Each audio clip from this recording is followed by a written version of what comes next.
Please subscribe my channel. Upcoming రివ్యూలోకి వెళ్ళిపోదాం. మోనిత వాళ్ళ బాబాయిని తీసుకుని కార్తిక్ హాస్పిటల్ కి వస్తుంది కదా. కార్తిక్ మోనిత వాళ్ళ బాబాయికి మాట ఇస్తారు, మీకు ఖచ్చితంగా ఆపరేషన్ చేస్తారు, మీరు భయపడద్దు అని చెప్పి ధైర్యం చెప్తాడు కార్తిక్. ఇది ఇలా ఉండగా ఆనందరావు గారు ఇంటికి రాగానే మౌనిత వాళ్ళ బాబాయికి కార్తిక్ ఆపరేషన్ చేస్తున్నట్టు తెలుసుకుంటాడు. ఇక కోపంతో హాస్పిటల్ కి వచ్చి కార్తిక్ ని తిడతాడు. ఎందుకు కార్తిక్, అటువైపు దీపా పిల్లలకి ఇటువైపు మమ్మల్ని బాధ పెడుతున్నావు, మళ్ళీ మౌనిత బాబాయికి ఆపరేషన్ చేసి ఏ సమస్య తెచ్చుకోవాలని ముందు మౌనిత బాబాయికి నువ్వు ఆపరేషన్ చేయొద్దు, అసలు నువ్వు డాక్టర్ గానే ఉండొద్దు అని చెప్పి పాపం ఊరు నుండి వచ్చిన ఆనందరావు గారికి ఇక కోపంతో కార్తిక్ ని తిడతాడు. కార్తిక్ ఇక ఎంత కూల్ చేసినా నువ్వు ముందు డాక్టర్ గా మానే, మాకు ప్రశాంతత ఉంటుంది, ఆ మౌనిత మరోసారి ఏదో ఒకటి చేసేదాకా నీకు తెలియదనుకుంటా అని చెప్పి కార్తిక్ కి జ్ఞానోదయం చేస్తూనే తిడుతూ ఉంటారు ఆనందరావు గారు. ఇక కార్తిక్ ఇంటికి చేరుకొని దీపా దీపా అని కేకలు వేస్తూ ఉంటారు. సౌందర్యకి ఏమీ అర్థం కాదు.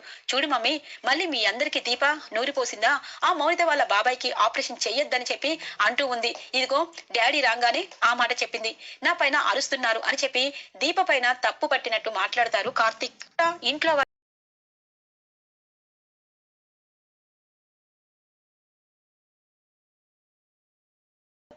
మాట్లాడతారు కార్తిక్.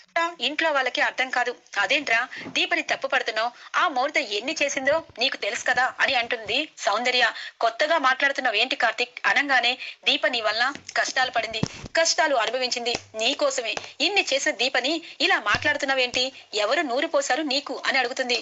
అలా అడుగు సౌందర్య, ముందు ఆ మౌనిత వాళ్ళ బాబాయికి ఆపరేషన్ చేస్తున్నట్టు మాట ఇచ్చాడు.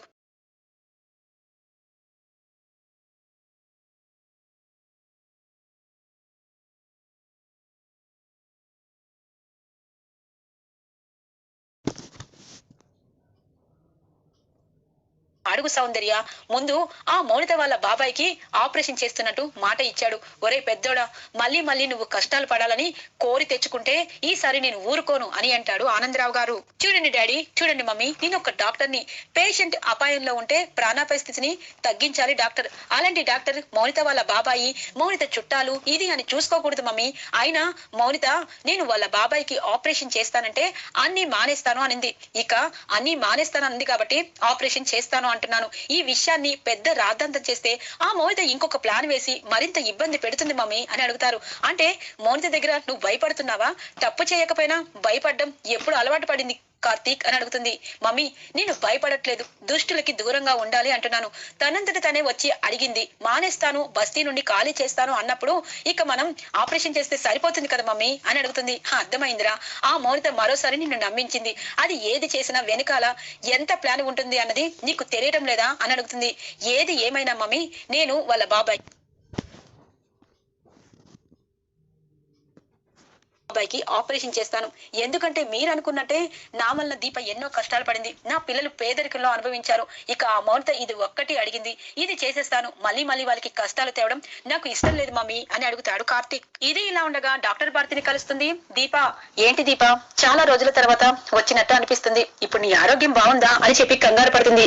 నాకు ఏమీ కాలేదు గాని మౌనిత వాళ్ళ బాబాయికి ఇక్కడే ఆపరేషన్ చేస్తారంట కదా అని అడుగుతుంది. ఇందాకే కార్తీక్ ఫోన్ చేసి చెప్పాడు, ఆపరేషన్ థియేటర్ అంతా రెడీ అవుతుంది అని చెప్పి అంటుంది. చూడండి, ఒక మనిషి పైన అబద్ధాలు చెప్పినా నిజం చెప్పినా దాని తరువాత ఏం జరగబోయేది అన్నది మనుషులకు తెలుస్తుంది. అలాగే ఆ మౌనిత నా డాక్టర్ బాబుని ఏదో చేసే ఆపరేషన్ ఫెయిల్ అయిందని చెప్పి గట్టిగా నేను నమ్ముతున్నాను. మీరు కూడా అలాగే నమ్ముతున్నారా? ఎందుకంటే నా భర్త ఎన్నో ఆపరేషన్లు చేశారు, ఎప్పుడూ ఫెయిల్ అవ్వలేదు, కానీ ఇప్పుడు ఫెయిల్ అయ్యారు.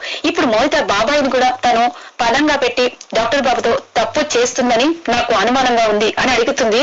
ఇక దీప ఒక్కసారిగా ఉలిక్కి పడుతుంది. భారతి, నాకు కూడా ఇదే అనుమానం వచ్చింది, కానీ డాక్టర్ వృత్తిలో అలా చేయలేమో అని చెప్పి వెనుకడుగు వేస్తున్నాను అని అంటుంది భారతి. చూడండి, తను ఎలాంటిది అన్నది నాకంటే ఎక్కువ మీకే తెలుసు. డాక్టర్ బాబు తప్పు చేయకపోయినా తప్పు చేసినట్టు తన DNA దొంగతనం చేసి బాబుని కనింది. ఇప్పుడు డాక్టర్ బాబు డాక్టర్ గా కాకుండా ఇక ఎక్కడికో వెళ్ళిపోయేటట్టు తనే ప్లాన్ వేసి ఆపరేషన్ ఫెయిల్ అయినట్టు చేసుంటుందేమో, అలా ఎందుకు ఆలోచించట్లేదు అని అడుగుతుంది దీప. నిజమే దీప, కార్తిక్ తో పాటు నేను ఎన్నో సర్జరీలు చేశాను, అన్ని సక్సెస్ అయినాయి, కానీ కార్తిక్ కి ఇలా జరిగింది అని చెప్పి డాక్టర్ రవి నాకు చాలా సార్లు చెప్పారు. ఆ రోజు మత్తుగా ఊగిపోయారన్నారు. ఆ రోజు తను ఏదైనా ఏదైనా చేసిందంటావా అని అడగంగానే ఆ రోజు సీసీ ఫుటేజ్ మీ దగ్గర ఉన్నాయా అని అడుగుతుంది. ఉన్నాయి, ఎందుకంటే ఆపరేషన్ చేసినప్పుడు ఖచ్చితంగా డాక్టర్లు అందరికీ ఏదైనా ఇలాంటిది వచ్చింది అంటే ఖచ్చితంగా ఆ సీసీ ఫుటేజ్ లో తన తప్పు లేదని తెలుసుకుంటారు. అలాగే ప్రతి ఆపరేషన్ కి సీసీ ఫుటేజ్ ఉంటుంది. కానీ కార్తిక్ అవన్నీ పట్టించుకోకుండా తనే తప్పు చేశారని ఫీల్ అయ్యి ఊరి నుండి వదిలి వెళ్లిపోయారు.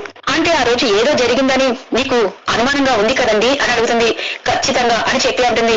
వాళ్ళ బాబాయి ప్రాణాలను కూడా తీయడానికి మౌనిత ఎటువంటి ది ఉండదు. తనకి ఎవ్వరూ అవసరం లేదు, నా భర్తే తనకి కావాలి. తన ప్రాణాలను తీయడానికి కూడా ఏదో ఒకటి వేసి ఉంటుంది. ఎందుకంటే బస్తీలో తన ఆస్తులన్నీ అమ్మి బస్తీలో అన్ని కొనుక్కుంది. ఇప్పుడు తనంతటి తనే తన బాబాయ్ కోసం అన్ని వదిలి వస్తారని తనే స్వయంగా డాక్టర్ బాబుకి చెప్పింది. అంటే ఖచ్చితంగా ఏదైనా ప్లాన్ వేసి ఉంటుంది కదా అని అడుగుతుంది.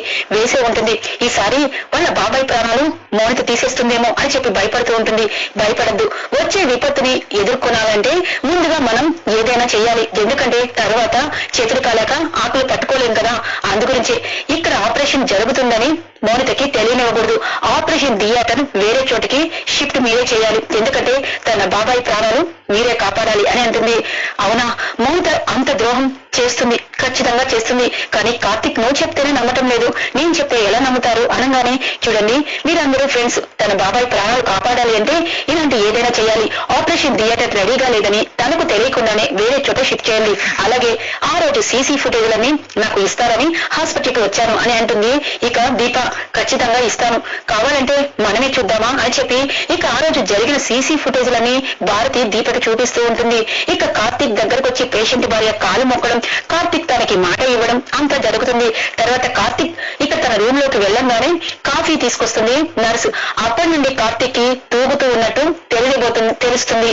ఇక దీపకి డాక్టర్ భారతికి డౌట్ వస్తుంది. అంటే కార్తిక్ తాగే కాఫీలో ఏదో జరిగింది, అప్పటి నుండి కార్తిక్ తేడాగా ఉన్నారు అని చెప్పి ఆపరేషన్ థియేటర్ లో కూడా తన ప్రవర్తన ఇద్దరు దగ్గరుండి చూస్తారు. ఇక అర్థమైపోతుంది కార్తిక్ ఆపరేషన్ ఫెయిల్ చేయకపోయినా అక్కడ ఉన్న nurse oxygen machine switch ఆపేస్తుంది.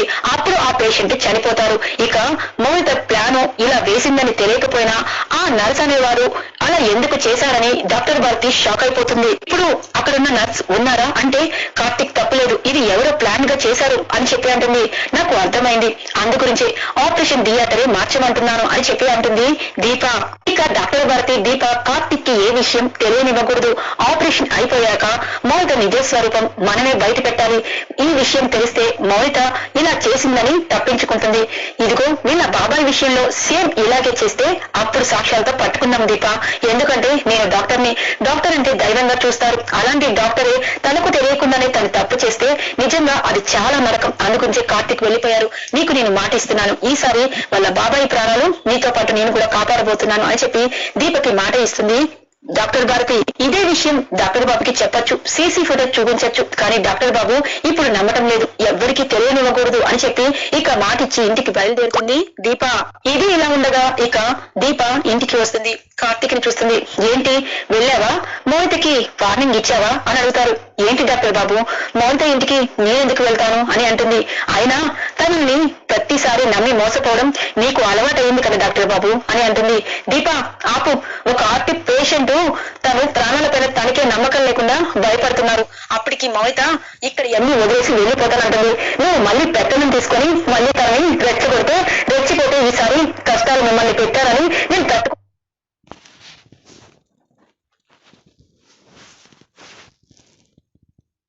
Promise కూడా చేసింది.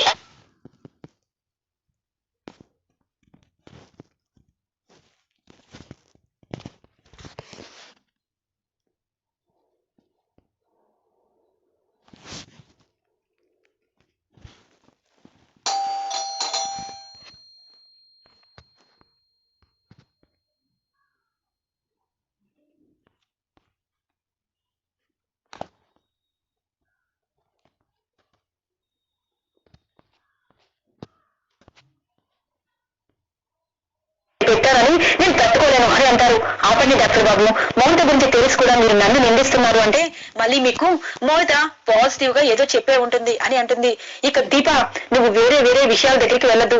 ఇప్పుడు మౌనిత గురించి ఆలోచించడం మానేసే, పిల్లల్ని అమ్మా నాన్ని ప్రశాంతంగా ఉండను, నువ్వు ప్రశాంతంగా ఉండు. ఆ మౌనిత ఏ ప్లాన్ వేసినా ఈ కార్తిక్ ఏమి చిక్కడు అని అంటాడు కార్తిక్. లేదు డాక్టర్ బాబు, లేదు.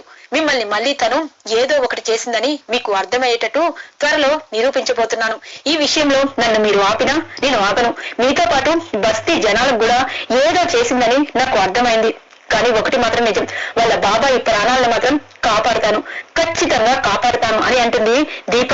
అంటే నేను మనిషి ప్రాణాలను తీసేస్తానని నీకు నువ్వే డిసైడ్ అయిపోయావా అని అడుగుతారు. చూడండి డాక్టర్ బాబు, మీ పైన మీకు నమ్మకం లేనప్పుడే ఈ దీప మీ వెనకాల తట్టి మీరు డాక్టర్ బాబు అని చెప్పి నాకంటే మీ పైన నమ్మకం ఉంచింది. అలాంటి నన్ను మీరు ఇలా అర్థం చేసుకుంటారని అస్సలు అనుకోలేదు అని చెప్పి పైకి వెళ్లిపోతుంది దీప.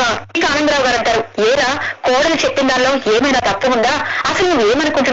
ఆ మౌనిత నువ్వు వెళ్లిపోయాక ఇక్కడికి వచ్చి ఎన్ని డ్రామాలు చేసిందో తెలుసా?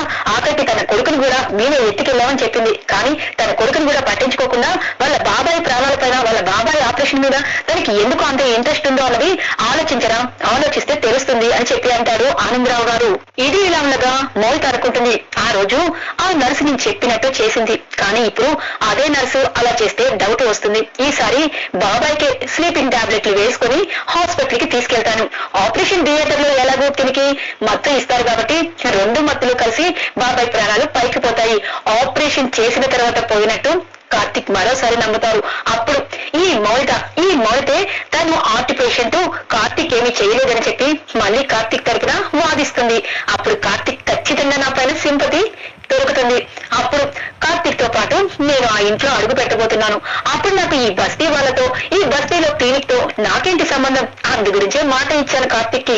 ఈ బస్తీ నుండి ఇక నా అత్తగారి ఇంట్లోనే అడుగు పెట్టబోతున్నాను. కానీ నా ఆనందరావు గారు ఎక్కడ ఉన్నా బాగుండు. ఎందుకంటే ఆనందరావు గారితో పాటు కార్తిక్ తో అడుగు పెట్టాలనుకున్నాను. దీప, నువ్వు ఎన్నిసార్లు మోసగట్టేని కార్తిక్ తో నువ్వు మనసులో అనిపించినా కార్తిక్ నా మాటలకి పడిపోతాడని నాకు తెలుసు. ఎందుకంటే కార్తిక్ కి నేను ఫ్రెండ్నే కాదు, కార్తిక్ నా మాట వినేటట్టు ఎలా చేసుకోవాలని తెలుసు అని చెప్పి, బాబాయ్ ఇన్ని రోజులు ఈ మౌనితను నమ్మకుండా ఏదో ఊర్లో ప్రశాంతంగా ఉన్నావు, మౌనితను నమ్మి వచ్చావు, నువ్వు మాత్రం పైకి పోతావు బాబాయ్, పైకి పోతావు. ఎందుకంటే ఈ మౌనిత గురించి తెలిసి కూడా వచ్చావు కదా అని చెప్పి ఇక వాళ్ళ బాబాయ్ వైపు చూసి నవ్వుకుంటూ ఉంటుంది మౌనిత.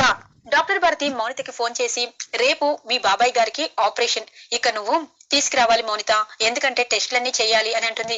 ఓకే భారతి, కార్తిక్ ఒప్పుకున్నాడు, అది చాలు అనగానే, అదేంటి మౌనిత, నువ్వు ఆస్తులన్నీ అమ్ముకొని బస్తీకి వెళ్ళావు, బస్తీలో అంతా ఇక కార్తిక్ అక్కడున్నాయన్నీ మానేస్తానని మాట ఇచ్చి మీ బాబాయ్కి ఆపరేషన్ చేయమన్నావంట, అసలు ఇదంతా ఎందుకు చేస్తున్నావు మౌనిత అని అడుగుతుంది. చూడు భారతి, ప్రేమ కోసం చేస్తున్నాను, నా కార్తిక్ కోసం చేస్తున్నాను, నా బాబాయ్ ప్రాణాలు కాపాడితే నేను వెళ్లేది ఎక్కడికి? కార్తిక్ దగ్గరికే కదా అని అంటుంది.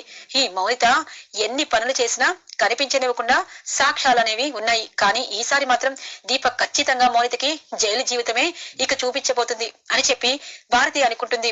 ఇక హాస్పిటల్ కి వాళ్ళ బాబాయిని తీసుకుని వస్తుంది. ఇక బాబాయి మత్తుగా ఉండేసరికి, ఏంటండి భయంతో ఇలా ఉండకూడదు అని చెప్పి కార్తీక్ అంటారు.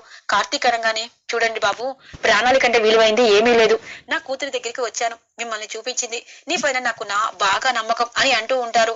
ఇక ఇక్కడే ఆపరేషన్ కదా అని అడుగుతుంది భారతి. అవును, ఇక్కడే ఆపరేషన్, థియేటర్ కూడా అదిగో అక్కడే అని చెప్పి అంటుంది. అయితే థియేటర్ లో అన్ని బానే ఉన్నాయా అని చెప్పి ఆపరేషన్ థియేటర్ లోకి వెళ్లి అక్కడ ఆక్సిజన్ స్విచ్ అనేది ఆఫ్ చేస్తుంది మౌనిత. ఈసారి నాకు తెలియకుండానే, ఎవరికి తెలియకుండానే పని అవ్వబోతుంది. ఒకవేళ మత్తు అనేది నేను ఇచ్చాను, ఇంకొక 2 hours లో బాబాయి మత్తుగా ఫీల్ అవుతూ ఉంటారు, ఈ లోపు ఆపరేషన్ మొదలు పెడతారు. ఇక ఈ మత్తు ఆ మత్తు కలిపి ఇక బాబాయికి ఆపరేషన్ చేసినా ఉపయోగం ఉండదు. మౌనిత, నువ్వు చాలా తెలివైన దానివి, కానీ బాబాయ్ చచ్చిపోతున్నాడు అని చెప్పి బయటికి వస్తుంది. అక్కడున్న ఆక్సిజన్ స్విచ్ ఆఫ్ చేసి ఇక కార్తిక్ తో అంటుంది డాక్టర్ భారతి, ఆపరేషన్ థియేటర్ లోకి వెళ్దామా అని అడుగుతుంది. అన్ని టెస్టులు అయిపోయినాయి కదా అని అడుగుతాడు కార్తిక్. భారతి, నీ పైన, కార్తిక్ పైన, రవి పైన నాకు అమితమైన నమ్మకం, నేను బయటికి వెళ్ళి వస్తాను అని చెప్పి అంటుంది. అమ్మా మౌనిత, ఇక్కడే ఉండొచ్చు కదా అని అంటారు కార్తిక్ వాళ్ళ బాబాయి. బాబాయ్, మీ అల్లుడు గారు బాగా ఆపరేషన్ చేస్తారు, తను చేస్తే ఎటువంటి ఫాల్ట్ ఉండదు అని చెప్పి ఇక బాబాయికి ధైర్యం చెప్పి కావాలనే బయటికి వస్తుంది మౌనిత. మౌనిత, ఇక రెడీ అయిపో, అత్తగారింట్లో అడుగు పెట్టడానికి. కార్తిక్ మరోసారి ఫెయిల్ చేస్తానని ఫీల్ అవుతాడు. అప్పుడు ఓదార్చాలి కదా అని చెప్పి ఇక బయట నవ్వుకుంటూ ఉంటుంది. ఇక భారతి ఆపరేషన్ థియేటర్ లోకి ఇక తీసుకు వెళ్ళబోతూ ఉండగా చెప్తుంది, కార్తిక్ ఇక్కడ మనకి తెలిసినన్ని సౌకర్యాలు లేవు అని అంటుంది. అదేంటి భారతి అలా అంటావు, ఇప్పుడు ఆపరేషన్ మొదలు పెట్టాలి కదా, పేషెంట్ కూడా భయపడుతున్నాడు అనగానే, భయపడుతున్నాడు అంటే మనం ఆపరేషన్ కొంచెం లేట్ చేసినా పర్వాలేదు, టెస్టులు రావడానికి ఇంకొక 2 hours ఉంది, ఇక వేరే చోటికి మారుద్దాము అని అంటుంది భారతి. అక్కడ అన్ని అయిపోయినాయి అంటే, ఓ అక్కడ అన్ని రవి అంతా ఆపరేషన్ థియేటర్ అంతా ఓకే చేశారు, అక్కడికి షిఫ్ట్ చేద్దాం అనగానే, మౌనితకి ఒక మాట చెప్పాలేమో అని అంటాడు కార్తిక్. నో కార్తిక్, మౌనితకి చెప్పకపోయినా పర్వాలేదు, మన మీద నమ్మకం ఉంది కదా, ఇప్పుడు మౌనితకి చెప్పి ఏం చేస్తాం చెప్పు అని అంటుంది. సరే ఓకే పద అని చెప్పి అంబులెన్స్ లో ఇంకో హాస్పిటల్ కి వాళ్ళ బాబాయిని షిఫ్ట్ చేస్తారు కార్తిక్ అలాగే భారతి. ఇక 2 hours అవడంతో మొత్తం అనేది వదులుతూ ఉంటుంది వాళ్ళ బాబాయ్కి. ఇక ఆపరేషన్ కి రెడీ చేస్తారు భారతి రవి అందరూ. ఇక ఆపరేషన్ థియేటర్ లోకి తీసుకువెళ్తారు వాళ్ళ బాబాయ్కి. సక్సెస్ఫుల్ గా ఆపరేషన్ పూర్తి చేస్తాడు కార్తిక్. ఇక చాలా